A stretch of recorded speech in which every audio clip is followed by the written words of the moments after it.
بعد از ظهر 23 اپریل 2004 پلیس از مرگ خانواده ریچاردسون با خبر میشه و وقتی به خونه اونها میرسه بدن پدر خانواده مارک ریچاردسون، مادر خانواده دبورا ریچاردسون و پسر 8 ساله خانواده تایلر جیکوب رو پیدا میکنه. ولی نکته قابل توجه اینه که این خانواده 4 نفره بوده و خبری از دختر 12 ساله خانواده یعنی جزمین نبوده. سلام بچه‌ها، خوش اومدید به ویدیو دیگه. مثل همیشه قدم روی چشم گذاشتید که توی این ویدیو هم همراه همید و امیدوارم که تا آخر ویدیو هم همراه هم بمونید. خب بریم با خانواده ریچاردسون بیشتر آشنا بشیم. این خانواده توی مت هدیسن کانادا زندگی می‌کردن بچه‌ها و کلا این خانواده خیلی معمولی بودن، ولی نکته قابل توجه راجع به مت هدیسن اینه که کلا 63,000 تا جمعیت داشته و جزو 50 شهر خطرناک کانادا محسوب میشه و به خاطر همین برای بزرگ شدن یه بچه خیلی مناسب نبوده. ولی در کل وضعیت خانواده ریچاردسون بد نبوده، هم مالی، هم جایی که زندگی میکردن و هم ارتباط خانوادهشون و اینها، همه چی از دور عادی و نرمال به نظر میرسیده. ولی میخوایم درباره جزمین بیشتر صحبت بکنیم و کلا داستانمون در رابطه با اون هستش. جزمین همیشه فکر میکرده که نمیتونه دوست پیدا کنه. توی مدرسه اون احساس میکرده متعلق به اون جمع نیستش و استایل مخصوص به خودش رو داشته. همیشه سر تا پا مشکی میپوشیده، آرایش‌های خیلی سنگین مشکی و اینا میکرده و خیلی به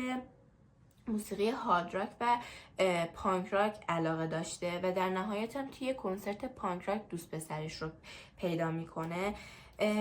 جزئیات مربوط به جسمین خیلی بسته به اون منبعی که داشتن درباره اون تعریف میکردن متفاوته. مثلا میگفتن که جسمین خیلی دختر شاد و سرزنده و اینایی بوده قبل از اینکه با دوست پسرش آشنا بشه و همیشه همه اتفاقا که افتاده رو تقصیر دوست پسر جسمین مینداختن و میگفتن که تا قبل اون همه چی خوب بوده ولی اون بوده که زندگی جسمین رو به هم ریخته و باعث این داستان ها شده. وقتی که جسمین با جرمی آشنا میشه، هم دوست پسرش جرمی 23 سالش بوده و اینا تفاوت سنی خیلی زیادی داشتن و جسمین اون موقع تو فاز خیلی خوناشام و گرگین و اینا بوده. توی اینترنت، توی انجمن اینترنتی عضو بوده، راجع به گرگین و اینا خیلی میخونده و کتاب های مربوط به اون رو زیاد میخونده و اینها خب توی اون دوره مثلا نوجوانی اینا خیلی میتونه ترسناک باشه، ولی میتونیم این رو هم به این موضوع برگردیم که اون زمان مجموعه توالایت تازه منتشر شده بوده و خیلی ترند بوده و خیلی از همسن و سالهای جسمی نه فقط خودش تو تب و تاب این موضوع بودن. حتی خود ما با اینکه شاید اون موقع مثلا توالایت رو اینا ندیده بودیم ولی یه عالمه سریال های مربوط به گرگینه یا خوناشام بودن که اصلا اون سن انگار دوست داشتیم اینا رو و بهشون علاقه نشون دادیم و دوست داشتیم که سریال ها و داستان‌های متفاوت راجع به اونا بخونیم یا سریال هاشون رو ببینیم. و خب این نمیتونیم بگیم که به خاطر این بوده که جسمین یه روحیه خیلی عجیب و غریبی داشته و خشونتش از این گرگینا نشأت میگیره، ولی صرفا اینو بدونید که خیلی به این موضوع گرگینا اینها علاقه داشته. ولی بریم سراغ دوست پسر جسمین یعنی جرمی استانکی که یکی از زندگیش پیچیده‌تر جسمین بوده. جسمین خیلی زندگی باثباتی داشته، همونطور که گفتم رابطش با خانواده‌اش خیلی عادی بود و اینا، ولی جرمی مامانش متاسفانه به الکل اعتیاد خیلی شدیدی داشته و وقتی که مامان باباش از هم جدا میشن مامانش هی تو رابطه‌های مختلفی میرفته و در نهایت با یکی وارد رابطه میشه که توی خونه خیلی آزار میداده جرمی رو و آزارها و جرمی به همینجا محدود نمیشه بلکه تو مدرسه هم خیلی اذیتش میکردن، یه عالمه اسمای عجیب غریب روش میذاشتن و خیلی برش قلدر میکردن و خلاصه روح و روان جرمی به فنا رفته بوده بچه‌ها.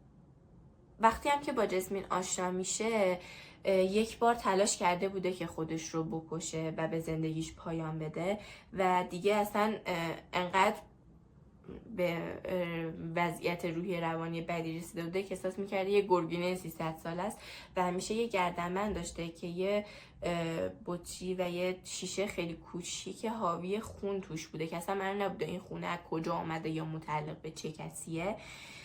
حالا دوباره برمیگردیم به زمانی که این دوتا همدیگر رو دیدن و جرمی حدود 13 سال 13 سال اینا از جسمین بزرگتر بوده و موقعی که میبینتش 23 سالش بوده و اینا توی یه کنسرت با هم آشنا میشن و خیلی زود با هم صمیمی میشن، خیلی همو دوست داشتن و عاشق هم میشن، ولی به خاطر سن جسمین که خب خیلی هم طبیعیه خانوادش ممنوع میکنن که جسمین و جرمی با هم ارتباط داشته باشن و نمیذارن که این دوتا با هم برن بیرون یا با هم صحبت بکنن و این تصمیمی بوده که متاسفانه در نهایت منجر به مرگ این خانواده میشه. بعد از اینکه جرمی میفهمه که خانواده جسمین ممنوع کردن دیدن جسمین رو، خیلی عصبانی میشه، شروع میکنه توی اینترنت یه عالمه کامنت های منفی و عجیب و غریب و تهدیدوار راجع به خانواده جسمین نوشتن. مثلا یه بار توی 3 اپریل 2006 نوشته بوده که والدین عشق من خیلی بی‌انصافن، اونا میگن واقعا اهمیت میدن ولی نمیدونن که داره به ما چی میگذره، من گلوشون رو میبرم. بالاخره سکوت برقرار میشه و اونها تقاص کاری که کردن رو با خونشون پرداخت میکنن و خب این نوشته کامل نشون میده که انگار جرمی قصد داشته که جون پدر مادر جسمین رو بگیره، ولی پلیس میگه که جرمی نبوده که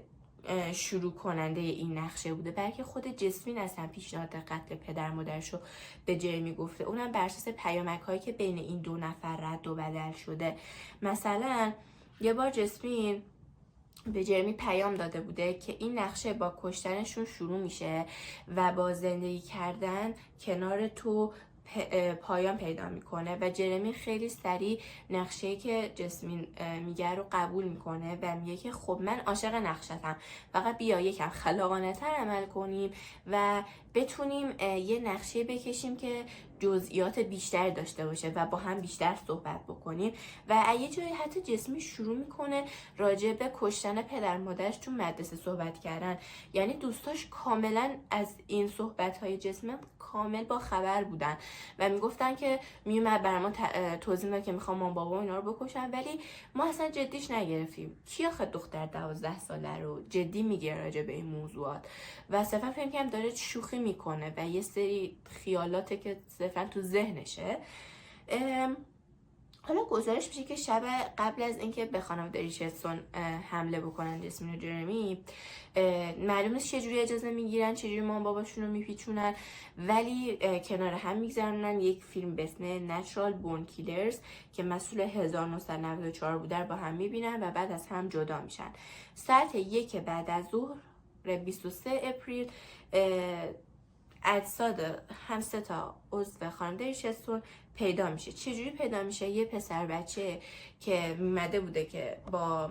در واقع تالر بازی بکنه، وقتی در میزنه یا از پنجره بعد میبینه کسی در باز میکنه، از پنجره توی خونه که نگاه میکنه میبینه یه نفر و یکی از اعضای خانواده روی زمین افتاده و سریع میره به مامانش خبر میده، مامانش میره پلیس رو خبر میکنه و وقتی پلیس میرسه یه افسر میاد و وقتی وارد خونه میشه میفهمه که فقط یک از اعضای خانواده به قتل نرسیده و سریع درخواست نیروی پشتیبانی میکنه و میخواد اعضای دیگر نجات بده، ولی متاسفانه هر 3 نفر جون خودشون رو از دست داده بودن. و همونطور که گفتم خبر جسمین نبوده و پلیس اول فکر میکنه که جسمین رو گروگان گرفتن و نگرانش میشه، ولی بعد خونه رو که میگردن با توجه به چیزهایی که پیدا میکنن میفهمن که اصلا جسمین مظنون اصلی پرونده اونهاست و اصلا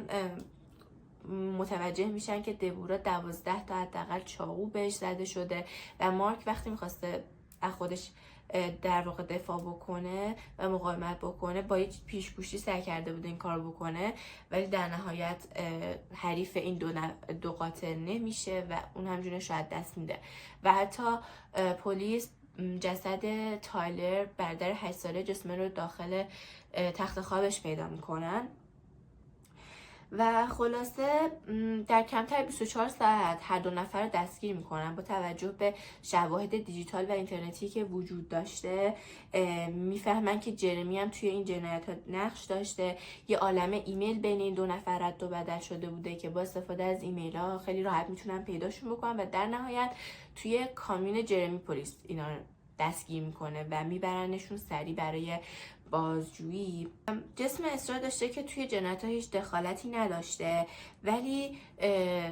و شواهد نشون میده که جون پدر مادر جسمن رو جرمی گرفته و جسمن رفته و برادر 8 سالش رو به قتل رسونده و در نهایت ولی پلیس اینطوری بود که خب دیگه خیلی نمیخواد گردن هم بندازید، الکی از زیر کار در نیاد، هر دو رو به صورت مساوی توی این جنایت ها دخیل میدونه و باز هم توی دادگاه جسمن میگه که من بیگناهم و میگم هم مثلا دوستاشو اینا همش میگفتنش که جسمین داره درباره‌مون صحبت میکنه، میگه تمام این حرفا صرفا فرضی بوده، من الکی داشتم میگفتم، هیچ وقت قصد نداشتم این کارو بکنم. ولی خب این شواهد تصویری و چیزهایی که پیام‌هایی که بدل شده بود کاملا یه چیز متفاوت اینو نشون میداد و وقتی هم که محاکمهشون تمام شد هیئت منصفه هر دوتاشون رو مجرم شناختن و گفتن که باید حداکثر مجازات ممکن رو در نظر بگیریم براشون و اون زمان جسمن فقط 12 سال داشته و بچه میگن جوان‌ترین مجرم کانادا در واقع همین جسمن ریچاردسون هستش و چون اون موقع زیر سن قانونی بوده حداکثر مجازاتی که بهش دادن 6 سال زندان بوده و 4 سال هم بعد نظارت میشده بهش و کاملا بر اساس نظارت پلیس و جامعه میرفته جلو و توی سال 2008 هم جرمی میره دادگاه و همه اتهامات دوباره اونم مجرم شناخته میشه و چون بزرگ بوده و به سن قانونی رسیده بوده گفتن که تا حداقل 25 سال نمیتونی درخواست آزادی مشروط بدی و احتمالاً بعدش هم هیچ شانسی برای اینکه بتونه از زندان بیاد بیرون رو نداره و توی تمام مدت زندان جرمی و جسمن خیلی به هم نامه می نوشتن و اصلا اظهار پشیمونی نمی کردن از این موضوع که 3 نفر به قتل رسوندن. صرفا توی نامه هاشون فقط عشق و علاقه بوده که رد و بدل می شده و به هم قول داده بودن بعد از اینکه آزاد شدن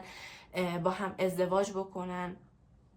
و بعد مدت ها پلیس میگه که باید جسمن رو بهش یه شانس دیگه برای زندگی بدیم و باید تحت روان درمانی خیلی شدید و فشرده قرار بگیره که وقتی آزاد شد، چون جسمن با توجه به سنش خیلی زودتر آزاد میشه، حداقل میره بیرون بتونه دوباره زندگی کنه و به کس دیگه آسیب نرسونه و انقدر تحت دوره‌های روانشناسی و روانپزشکی و اینهای شدیدی قرار میگیره که بعد یه مدت نتیجه خیلی خوبی ازش میگیره و بعدش شروع میکنه به اینکه تو سال 2016 شروع میکنه به گفتن که من پشیمونم که این کارو با خانواده‌ام کردم و تازه فهمیده بود که چه کار اشتباهی رو انجام داده و خانواده‌اش رو به قتل رسونده و با اون بزرگی و فاجعه کاری که کرده تازه متوجه میشه و توی سال 2016 هم چند تا متخصص سلامت و روان و روانپزشک و اینها اعلام میکنن که دیگه واقعا متاسف از این کار که کرده و میخواد که جبران بکنه و زندگی بهتری داشته باشه و وقتی جسمن 22 سالش بوده دیگه از زندان آزاد میشه و شروع کنه یه زندگی جدید رو آغاز کردن و توی پایان دوران بازداشتش هم افسر مراقبش یه جمله دربارش میگه که اینه، میگه تو با رفتار و عمل کرده نشون دادی که میل داری که کاری که انجام دادی رو جبران بکنی. واضحه که نمیتونی گذشته تغییر بدی، تنها میتونی هر روز رو با این آگاهی زندگی کنی که رفتارها و انتخابایی که میکنی همیشه در کنترل تو هن و کامل روی زندگی تاثیر میذارن. و بچه جسمن الان آزاد شده و داره به زندگیش ادامه میده ولی اطلاعات خیلی زیادی ازش در دسترس نیست و صرفا میدونیم که رفتار خیلی عجیبی از خودش سر نزده و داره زندگیش رو میکنه و نمیدونم، امیدوارم که هیچی با کاری که انجام داده جبران نمیشه، ولی بتونه از اینجا به بعد زندگیش رو یک جور دیگه یعنی رقم بزنه و خوبتر زندگی بکنه و دیگه به کسی آسیب نرسونه. و هم بچه ها اینم از ویدیو 10م. 10 تا ویدیو تا الان منتشر کردم، یعنی 10 میشه و خیلی خوشحالم که تا اینجا تونستم ادامه بدم و واقعا ممنون از همراهیتون و کلی انرژی مثبت میگیرم بابت کامنت هایی که برام می نویسید و ممنون میشم که منو به دوستاتون معرفی بکنید، لایک کنید، سابسکرایب کنید و توی این روزهای پر از آلودگی هوا کلی مراقب خودتون باشید. هفته خوبی رو شروع بکنید و تا یه ویدیو دیگه، خدافظ.